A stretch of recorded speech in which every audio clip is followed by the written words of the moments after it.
Hello friends, ಇವತ್ತು weight ಲಾಸ್ಗೆ ಒಂದು ಒಳ್ಳೆ ಡಿಟಾಕ್ಸ್ ಡ್ರಿಂಕ್ ಹೇಳ್ಕೊಡ್ತೀನಿ. ಸೋರೆಕಾಯಿ ಒಂದೇ ಒಂದು ಕಾಲು ಭಾಗದಷ್ಟು ಸೋರೆಕಾಯಿ ಮತ್ತು ಅರ್ಧ ಸೌತೆಕಾಯಿ ತೊಗೊಂಡಿದ್ದೀನಿ ಮತ್ತು 4ರಿಂದ 5 ಪಾಲಕ್ ಎಲೆಗಳನ್ನ ತೊಗೊಂಡಿದ್ದೀನಿ.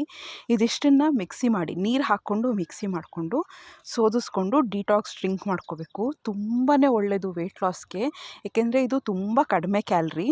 92% ಇದರಲ್ಲಿ ನೀರೇ ಇರುತ್ತೆ. ನೀರಿದ್ದರೂ ಕೂಡ ತುಂಬಾ ನ್ಯೂಟ್ರಿಯೆಂಟ್ಸ್ ಇರುತ್ತೆ. ಇಂಡೈಜೆಷನ್ ಪ್ರಾಬ್ಲಮ್ಮು ಈ ಥರ ಎಲ್ಲ ಇದ್ದರೆ ತುಂಬ ಕ್ಯೂರ್ ಮಾಡುತ್ತೆ ಅಂತಲೇ ಹೇಳ್ಬೋದು.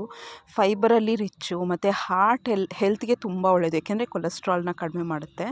ಇಂಪಾರ್ಟೆಂಟಾಗಿ ಇದು ಡಿಟಾಕ್ಸಿಫಿಕೇಷನ್ಗೆ, ಹೇರ್ ಗ್ರೋತ್ಗೆ, ಸ್ಕಿನ್ಗೆ ಎಲ್ಲ ತುಂಬ ಒಳ್ಳೆಯದು. ಈ ಸಮ್ಮರ್ಗೆ ಬಾಡಿನ ಕೂಲಾಗಿಟ್ಟು ಹೈಡ್ರೇಟ್ ಆಗಿರುತ್ತೆ.